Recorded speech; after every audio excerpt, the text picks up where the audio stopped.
Durante medio siglo de trayectoria profesional, el locutor y periodista Guillermo Fuentes Rey entrevistó en distintos medios radiales de la Argentina a destacadas figuras de la cultura nacional y latinoamericana. En este espacio, recordamos muchas de esas charlas, algunas breves y otras más extensas.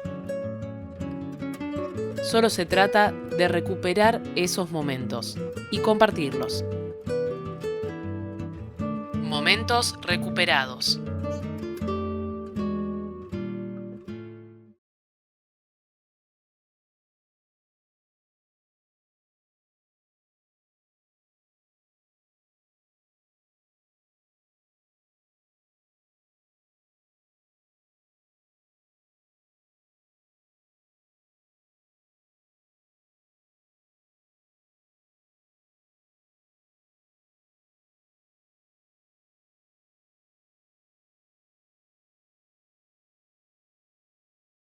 Raúl, dejaste la Argentina hace más de 10 años.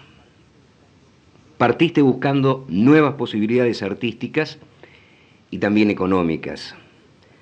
Al elegir Francia para radicarte, ¿lo hiciste pensando en la importancia que el acordeón tiene en la cultura musical de ese país o este hecho no influyó para nada?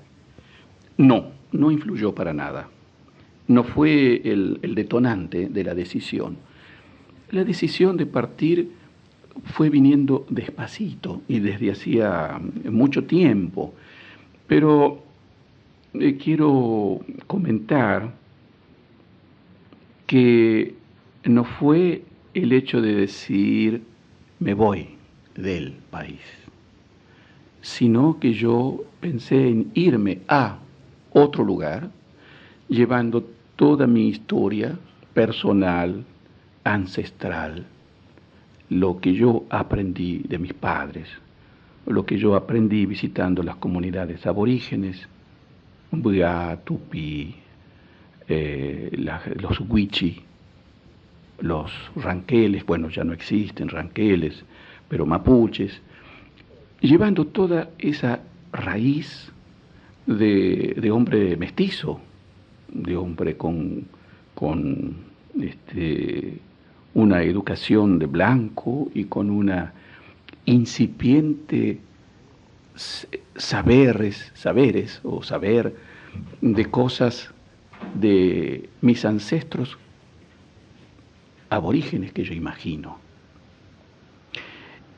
Y un día mi señora, ya lo veníamos conversando, me dice, ¿por qué no intentamos ver si nuestra música guaraní puede ser aceptada en otros países?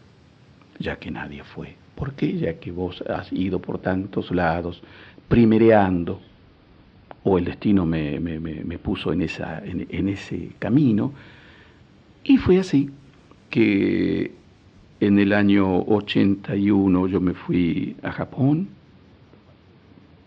compartiendo con el maestro Horacio Salgán y su orquesta. Yo iba con 2 compañeros más. En el 81, después en el 86 y en el 87. Y fue en el 87 que se dieron muchas cosas. Y fue ahí cuando yo, saliendo de mi casa, encuentro un amigo que hacía años que no veía y que me dijo, yo vivo en París, te puedo alojar si algún día vas. Y correcto, era ahí. Ya habíamos sacado visa para ir a Francia, pero sin saber a dónde íbamos a ir. Y llegando a Francia, me encuentro con un país en el que yo no podía comunicar con ninguna persona, salvo con argentinos o sudamericanos. Me encuentro con que, bueno, no hay representante y yo tengo que empezar todo de nuevo, porque en realidad es así, ¿no? Comenzar todo de nuevo. Y entonces yo me fui con ese espíritu, y mi señora, ambos con el mismo espíritu, porque para que la carreta marche los 2 bueyes tienen que tirar parejo. Hay algo que dijiste que, bueno, yo pensaba preguntarte, aun cuando no tenía datos precisos, ¿no? Yo creo, entonces, ratifico una creencia mía. Vos fuiste el primer músico que llevó una propuesta vinculada con las culturas musicales del litoral a Europa, ¿no? Por lo menos a Francia. Sí, yo ya había viajado en el año 71 a lo que en aquella época era la Unión Soviética. Yo trabajaba con un señor, Omar Busquiazo, y tenía que ir a un grupo que de último momento desistió. Y entonces me propuso, ¿no quisieras ir? Y yo, por supuesto que yo contento de aceptar. Y fue entonces mi primera salida al exterior.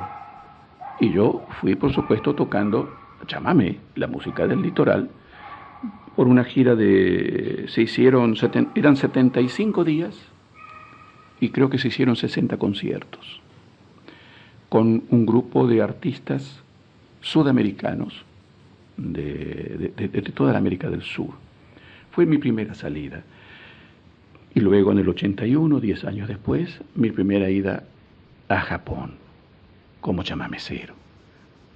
Y luego las otras salidas sucesivas, hasta que la posibilidad de viajar al exterior y recalar un tiempo, tener conocimientos con la gente, ya no había ningún otro músico litoraleño que haya. Yo hablo de litoraleños argentinos porque habían algunos músicos paraguayos que también ya habían hecho incursión en Europa. Pero chamameceros no, del lado guaraní argentino. Entonces, decidimos con mi señora, es decir, la vida nos ayudó a decidirnos, porque ya habían ido sucediendo cosas que nos estaban abriendo la puerta y vislumbrando un punto de referencia, que bueno, es allá.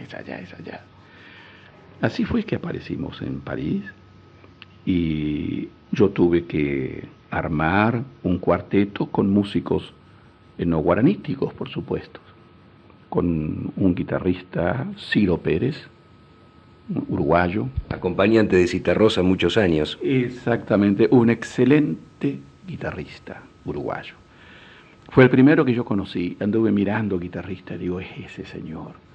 Aceptó un arpista paraguayo, Lincoln Almada, que aún vive en Ámsterdam, y ese muchacho, Filippini, que encontré por casualidad o causalidad en la calle, que me había ofrecido su casa, con él armé el grupo. Por lo tanto, había que armar el repertorio. Lincoln estaba un poco europeizado en sus formas de tocar. Quiere decir que hasta ahora yo he tocado con gente, en su gran mayoría, con gente a quienes yo debí enseñarles a tocar chamamé, no el instrumento, porque ya cada uno sabía tocar otros ritmos sudamericanos, o tango, o lo que fuere, pero no el chamamé. Y bueno, había que tener mucha paciencia de ambos lados. Ellos tenían que aceptar mis continuos no, y yo tenía que tener paciencia para reiterar y reiterar hasta tener un grado aceptable de trabajo, porque yo había al fin y al cabo llegado para eso, y pues había que tener paciencia, y yo tengo mucha paciencia. Raúl, y para cerrar esta primera parte de la charla, el año pasado, a principios de 1999, cuando estuviste aquí en la Argentina, dijiste que lo que vos habías hecho en Francia era de alguna manera lo que habían hecho los pioneros del chamamé, tu padre, Montiel, qué sé yo, pienso en Cocomarola, en Tarragó, cuando vinieron de sus tierras a Buenos Aires fue una suerte de conquista, ¿no? También. Una conquista sin sangre, una conquista espiritual, porque es verdad, la gente que venía del litoral venía con muchas dificultades. Primero había que dejar su terruño, su familia, venir solo o sola, en una época en que cuando una señorita o una joven mujer dejaba el suelo materno-paterno, era considerada no precisamente una señorita. Y así fue un poco el dolor de mi mamá. Bueno, ella me contaba cuando salió que fue considerada eso. Mi padre recaló en Rosario a los 18 años, se encontró con Atahualpa Yupanqui en Rosario, era guitarrista, fue vigilante durante un tiempo para el servicio militar, y hasta que recaló en Buenos Aires, llegaron de Cruzucuatiá, y mi mamá también. Se conocieron acá, no se conocían, pienso yo. De allá era también Tarragó, Tarragó padre y Antonio Tarragó son de Cruzucuatiá, y ellos aparecieron aquí, en Buenos Aires, Montiel, Cocomarola, Damasio Esquivel, con quien yo toqué muchos años y grabé muchos discos, desde los 13 años que yo toqué con Damasio, y de quienes yo aprendí muchas cosas. Aprendí a tener una buena digitación, aprendí eso de Montiel, de Esquivel, aprendí a mover bien las manos, los matices de Ernesto, las notas largas de Cocomarola, los intervalos de Isaco Abitbol. Todo eso aprendí. Aprendí de esta gente que vino del interior y que hicieron un gran esfuerzo, enorme esfuerzo, de hacer el trabajo rudo durante el día. Mi padre me contaba que fue estibador en el puerto, enlazador de vacas en el frigorífico Anglo, y fue también ilustrador de zapatos, y de noche, con un gran respeto a la música, cantaba canciones en guaraní. Digo, volviendo al planteo inicial de esta pregunta, ¿no? Tuvieron que conquistar sin sangre, con música, Buenos Aires. Y vos tuviste que llevar tu música, la música de una cultura, a Francia y tratar de hacerla conocer, de imponerla, también de conquistar a un público, ¿no? Ahí está la similitud. Sí, eso es cierto. Yo pienso que hay una gran similitud. Pero yo permanentemente, yo sé y yo pienso que todos estos caminos recorridos en otros lugares es porque yo tuve base anterior. Lo que yo estoy haciendo ahora también es una base que se agrega a la base de los ancestros y que va a servir, valga la redundancia de la palabra, como base a los jóvenes, en quienes yo pienso mucho. Y yo quiero enseñarles lo que yo aprendí, acortarles el espacio de tiempo, porque, bueno, tal vez la paciencia en esta época no esté en la primera línea de la convivialidad, porque la vida se ha convertido en eso, en algo rápido, se nace rápido, se desaparece rápido. Y yo no hablo de la desaparición física, artistas que duran poco, y bueno, yo prefiero durar hasta cuando pueda tener fuerza el brazo y mover el fuelle, mover los dedos. Yo estoy pensando ya en comprar instrumentos más livianos, ¿no? Para poder continuar, mientras la vida me dé vida, continuar trabajando, viajando. Y son viajes que hacemos siempre con Olga, ¿no? Con mi señora.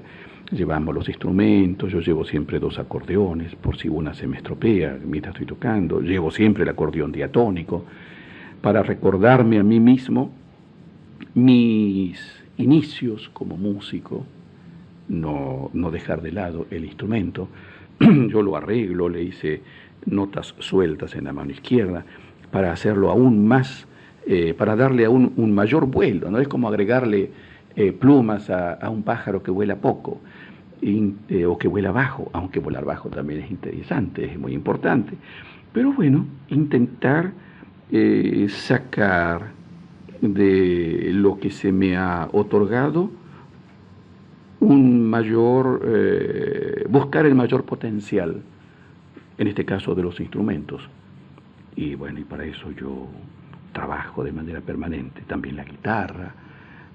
Sistemáticamente yo toco, no me siento 2 o 3 horas sin levantarme, pero al contrario, yo estoy todo el día pensando y trabajando con el instrumento, componiendo, pensando en componer una frase, y la agarro 5 minutos, la agarro 1 hora, sea el acordeón, sea el diatónico, sea la guitarra, y un grabadorcito, una escritura. Es mi vida, ¿no?, que comparto, y que por suerte mi señora comparte conmigo todos esos momentos. Raúl Barbosa, te quiero plantear un tema, te quiero plantear una cuestión. Me da la impresión que el público europeo es menos esquemático que el público argentino. Es decir, no se preocupa demasiado por definir lo que está escuchando. No se preocupa demasiado por etiquetar, simplemente escucha, simplemente valora el hecho artístico, lo aprueba como tal o no lo aprueba. Para un músico, un instrumentista como vos, de amplio dominio técnico, de permanentes ideas, de capacidad para improvisar, un músico de vanguardia, esa falta de prejuicios que tiene el oyente oficia como una suerte de llave que abre posibilidades de experimentar con músicos de otros géneros, de otras orientaciones. Sin ninguna duda que sí, ayuda mucho, porque no hay nada mejor que sentirse libre y no sentirse, digamos, arrinconado. Aunque yo nunca me sentí arrinconado. Yo nunca acepté que se me impongan. Podíamos conversar, mira, para vender un disco, mejor podías tal vez tocar esto, y si yo consideraba que hacerlo no estaba pecando de irreverencia con la cultura, bueno, lo hacía. Aunque cuando se es joven a veces se pueden cometer errores de apreciación. Es verdad, en Europa había un cierto esquema en pensar, porque se fue una sorpresa para el francés, que cuando me empezaron a ver y yo me empecé a hacer ver, y sobre todo porque Astor Piazzolla me había abierto había ayudado me había dado la llave de la puerta más pesada. En Piazzolla y argentino pensaron Raúl Barbosa tango, Raúl Barbosa bandoneón, y no, ni tango ni bandoneón. Chamamé, ¿qué es chamamé? ¿De dónde viene? ¿Representa qué? Entonces sí, ahora me doy cuenta, pero usted dice, tiene visage typé, es decir, rasgos en la cara diferentes de los rasgos de los argentinos que conocemos, generalmente de origen europeo, los que pueden viajar, generalmente. Entonces yo les explicaba que yo venía de la región guaraní, que mis padres hablaban el idioma guaraní, indígena, que yo no aprendí por no tener necesidad de hablarlo, o porque tal vez mis padres me quisieron esconder a la cultura porteña para mezclarme y evitar de ir a enlazar animales o trabajar en el puerto, ser aceptado en el medio de la escuela primaria, secundaria. Tal vez, yo no lo sé, nunca lo hablé con mis padres. También es cierto, cuando yo empecé a tocar para 10. Empecé primero yendo a mostrarme en los lugares donde yo sabía que se hacía música sudamericana. En esos lugares donde se hacía música sudamericana no me aceptaron, porque lo que estaba más de moda era la cumbia, la música cubana, y bueno, y yo hablaba chamamé y tangos que no tocaba.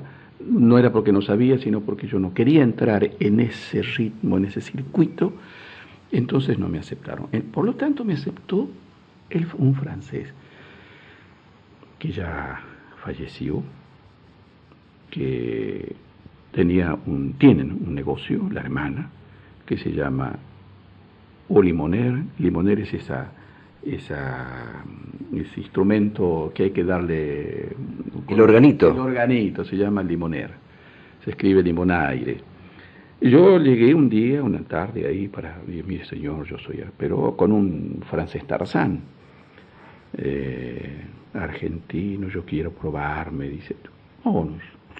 No vale la pena, señor. Y digo, bueno, yo me estaba dando vuelta para irme, y me dice, ¿cuándo quiere tocar? Y le digo, bueno, y a mí ya nos estaban faltando, estábamos ya con necesidades de trabajo, y me dice, venga cuando quiera. Y me dio una fecha que ni me acuerdo, y fue en el año 87, fines del 87, principio del 88, y fue en el primer lugar que yo comencé a tocar. Y bueno, por supuesto, habían 20 personas, 30 personas, franceses que me decían, linda su música, y si no tiene cassette.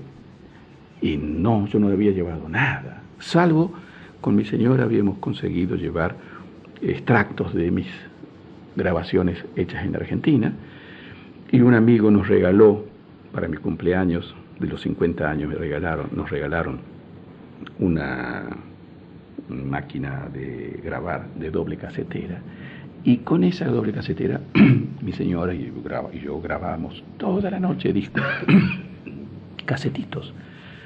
Habíamos hecho una fotito, fotocopiada, para hacerla presentadito, ¿no? Y ese señor me había comprado 3, y viene al poco tiempo y me dice, quiero 15. A grabar 15, ¿no? Lleva su tiempo. Y así, y fueron franceses los que me pidieron. A partir de ese momento, el público fue curioseando en ese músico argentino atípico, y empezaron a venir gente gente de la música clásica que venían a verme, porque yo empecé a tocar solo. Yo estudiaba muchas horas por día para llegar a tener ser diestro en el manejo de las 2 manos, ¿no? Como si fuera un bandoneón. Motivo por el cual mucha gente me preguntaba si yo era bandoneonista. O algunos otros me decían, qué bandoneón raro. Y digo, no es un bandoneón, es un acordeón. Pero dice, y una persona una vez me dijo, yo ya aprendí a hablar francés, y me dice, usted es un bandoneonista frustrado. Me dice, no, pero yo supongo que me lo dijo con la mejor intención, porque yo pienso que por la manera como usted toca, a usted le hubiera gustado tocar el bandoneón. Le digo, mire, a mí me hubiera gustado tocar el bandoneón y el piano y el violín, pero no tengo capacidad como otros músicos para tocar tantos instrumentos. Gracias doy a la vida que yo puedo desenvolverme más o menos bien con el acordeón y un poquito menos bien con la guitarra. Por eso es que yo le dedico horas para desburrar los dedos. Y la gente venía a verme, conciertos en solo, ningún acordeonista francés. Hay uno solo que toca solo, que fue acompañante de Jacques Brel. Entonces toca todas las músicas que le acompañaba a Jacques Brel. Pero si no, generalmente los únicos que tocan solo son los concertistas rusos, muy conocidos y extraordinarios músicos que tocan solo. Yo aprendí a tocar solo. Yo había visto tocar solo acá a un gran acordeonista que se llama Hildo Patriarca y que fue también el que me dio las nuevas ideas. Y entonces yo empecé a hacer cosas nuevas. Pero fíjate que no eran cosas nuevas, en realidad. Yo empecé a trabajar las cosas que yo había compuesto cuando tenía 25 años y que tuve que dejar un poco guardado en el garaje, porque era como una especie de coche que nos servía en ese momento para andar en el terreno en el que nos teníamos que hacer la gira. Ese auto nos servía. Eran cosas de avanzada, eran cosas de vanguardia, eran cosas que a lo mejor no podían ser exactamente evaluadas por el público de ese momento, aquí en la Argentina, pienso yo. Yo pienso que es más o menos así. Yo había aprendido hasta la forma de tocar de Ernesto Montiel, que para mí fue el hombre disciplinado, el hombre que tenía respeto por la música, horas de ensayo, y esa cosa yo aprendí de Ernesto. Muy bien, pero yo no quería tocar como Ernesto, de la misma manera como Ernesto no tocaba como sus anteriores. Él creó una nueva manera, y Sacco creó una nueva manera. Esquivel y Cocomarola y Ramón Estigarribia y el viejo Tarragó crearon formas nuevas. Y yo me dije a mí, sin ninguna pretensión, sin ser pretencioso, digo, yo puedo también arrimar mi leñita al fuego. Y empecé a tocar diferente, pero no porque yo quisiera tocar realmente diferente, no porque, mejor dicho, sí, yo no quería ser igual a mis colegas. Tampoco no era por una pretensión de querer tocar mejor, sino simplemente diferente. Pero yo no busqué maneras ni formas. Esas fueron saliendo solas, por una sencilla razón. Y yo muchas veces comentaba, yo no voy a poder tener nunca el sabor de un hombre que vive en el monte, el acordeonista que vive en las islas entrerrianas y que para ir a un baile tiene que agarrar su bote y su remo para ir a tocar. No ha de tener tal vez la destreza de un diestro mecánico, pero tiene sí el espíritu diestro para poder con una sola nota decir muchas cosas que para decir en otra persona necesita hacer muchas notas. Porque tiene al lado el canto de los pájaros, el canto del río, el canto del viento que pasa por las hojas de los árboles, el perfume de las flores, el silencio, el ruido de la lluvia, el chapoteo en las lagunas de las ranas, de las anguilas. Y yo estaba viviendo acá en Buenos Aires, con el ruido lógico de una gran ciudad, y los sonidos que se incorporan en un ser humano, en una ciudad, no son los mismos que se incorporan en un hombre que vive en el campo o en el monte. Recién a los 20 y tantos años yo comencé a salir, a conocer el país. Fue con Ariel Ramírez que empecé a conocer el país, desde la Patagonia hasta la Quiaca y desde Cuyo hasta Buenos Aires y el litoral. Y comencé a tomar conciencia de los diferentes paisajes. Y comencé a tocar, yo tocaba entonces distinto. Yo tocaba diferente, con un gran amor a lo guaraní. Yo podría haber sido músico de tangos. En ese momento era mucho más fácil. Pero yo tengo, desde el vientre de mi madre, desde la concepción de don Adolfo en doña Pilar, de sus hijos, entre ellos yo nací con ese deseo de tocar chamamé. En ningún momento yo pensé, bueno, ahora voy a ganar plata, voy a hacer otro tipo de música. No, ni se me pasó por la cabeza. Entonces, mi música era sencillamente distinto, porque yo era un hombre distinto. Algunos me llamaban café con leche, mitad correntino, mitad porteño, que tampoco nunca me molestó, porque en realidad era una realidad, una verdad. Pero bueno, y yo tomé conciencia, poco a poco, que mi manera de tocar era diferente. Pero yo nunca intenté cambiar. Lo que yo sí era intentar darle sabor a lo que, a esa manera de tocar que no tenía tanto sabor. Yo también pienso que el hecho de que la gente no me haya entendido al principio es porque ha habido un proceso de maduración. Yo soy un hombre que no acepta el orden establecido musicalmente. Yo quiero hacer siempre cosas distintas. Cuando yo veo que hay alguien que hace algo que yo ya estoy haciendo, pues inmediatamente intento hacer otras cosas, buscar otros sonidos, juntarme con otros músicos de otras culturas, otros idiomas, sin que por ello mi pluma de guaraní corra el riesgo corre riesgos. No corre ningún riesgo. Yo tengo una raíz que la llevo conmigo desde hace 60 años, y 3 años al lado de una nueva raíz no va a entorpecer la mía. No tengo ningún temor en ese sentido.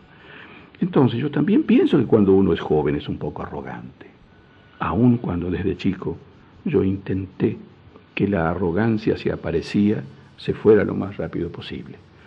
Es una lucha permanente conmigo mismo, evitar la arrogancia, evitar, como se dice en el guaraní, el abañeé, hablar bien, utilizar la palabra don de la vida, usarla con las mejores intenciones, utilizar un buen léxico, tratar de hacer buen uso de lo que se da, de lo que se nos ha dado como don, la palabra, la vista, el oído, o lo que fuere. Hay personas buenas y hay personas que han nacido sin el don de la vista, pero se le han desarrollado otros dones. Y evidentemente, cuando yo me di cuenta que la música, de la manera como yo tocaba, no era bien aceptada, yo lo acepté, porque estaba bien, ellos tenían razón, los paisanos. Yo tocaba de una manera muy sincopada, que el paisano no podía bailar porque le quedaba con la pierna colgada. Entonces, no, dice, con Barbosa no se puede bailar. Y tenían razón. Por lo tanto, yo una vez me acuerdo que yo le dije a mi madre, me gustaría tanto que nuestra música también pueda ser escuchada como se escucha la música clásica, tocar en un teatro, a lo mejor algún día también tocar con músicos de música clásica, pero no porque yo quería tener una actitud rimbombante, sino simplemente para que esa gente que menospreció alguna vez nuestra música sin conocerla a fondo, se dieran cuenta que el hecho de no poder tocarla era sinónimo de que era mucho más difícil de lo que ellos la imaginaban. Con respecto al tema del baile, ¿no? Con Raúl Barbosa no se puede bailar. Lo mismo decían de Astor. Decían, con la música de Astor no se puede bailar. Pero ya sabemos cómo se desarrolló Astor, dónde terminó Astor, y estamos sabiendo, aquellos que hemos seguido un poquito tu carrera, dónde te has ubicado y desde dónde te estás proyectando con tu música, Raúl Barbosa. El estar tantos años en Francia, en Europa, Raúl Barbosa, no ha globalizado para nada tu manera de tocar. No has perdido para nada las raíces. De esto estuviste hablando hace un momento. La Tierra sin Mal, que es uno de tus discos grabados en Europa y publicados afortunadamente aquí en la Argentina, es una prueba de lo que estamos diciendo, porque plantea un regreso, un reencuentro de raíces culturales, un reencuentro con la naturaleza, con los paisajes, ¿verdad? Fundamentalmente, digo, esto tiene que ver con lo guaranítico, ¿no? Aunque también hay homenajes a los antiguos habitantes del sur argentino, de Tierra del Fuego, por ejemplo. Sí, yo trato de estar insertado en el contexto de nuestro país, la Argentina, y de nuestra región, la América India. Yo me considero más un indoamericano, más que latinoamericano. Yo me considero más indoamericano, particularmente, pero no porque el otro no sea bueno, sí es también muy bueno, ser sudamericano, ser latinoamericano. Pero yo prefiero estar más volcado hacia lo aborigen también. Es mi raíz. Yo tengo dos raíces. La raíz cultural impuesta por Buenos Aires y una raíz espiritual que yo trato de pasarle plumero todos los días, leer un libro que hable de mis ancestros. No me interesa tanto conocer las historias de las muertes y de las sucesiones de los reyes de España, de Austria o de Francia, de la misma manera como ellos para nada se interesan en conocer la historia de nuestros pasados aborígenes. Por lo tanto, al menos hay tanta gente que lo sabe, que de la cuestión de los conocimientos de Europa, que si yo lo sé o no lo sé, no va a cambiar nada, pero yo sí puedo hablar con mayor conocimiento de nuestros antepasados. En los primeros discos yo he puesto títulos en guaraní, para que se sepa que la lengua guaraní existe. En el primer disco, yo, cuando me invitaron a grabar, quise poner temas de mis antepasados, de Ernesto, de mi padre Adolfo Barbosa y de Cocomarola, para juntos iniciar el camino.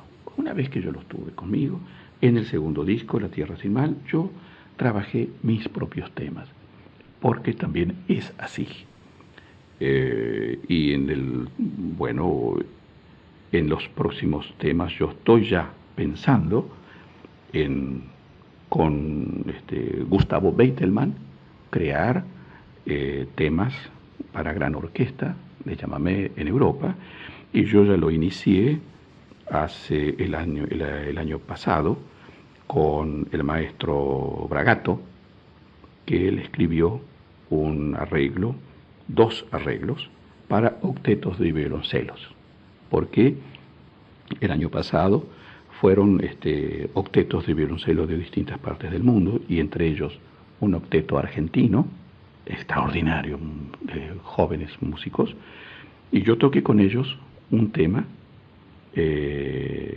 porque también iba a estar Lalo Schifrin, y cerquita de París hicimos un concierto que me gustó mucho la idea, y Bragato hizo otro arreglo para La Tierra sin Mal, y bueno, como ya te dije, con este muchacho Gustavo Beitelman, vamos a iniciar, ahora cuando yo regrese a Francia, las ideas de arreglos para poder tocar chamamé, rágidos dobles y balseados con orquesta sinfónica.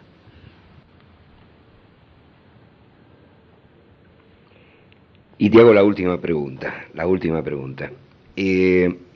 Junto con creadores como Pocho Roche, Chacho Müller, Teresa Parodi, Vos fuiste protagonista allá por los años 70, 80, de todo un proceso de renovación en lo musical y en lo poético de la música del litoral. ¿Qué pensás que queda de todo ese proceso de renovación 15, 20 años después? Si es que tenés posibilidad en tus viajes a Buenos Aires, en tus viajes a la Argentina, de escuchar algo de lo que se está produciendo. Yo pienso que no hay que pensar en lo que se hizo únicamente.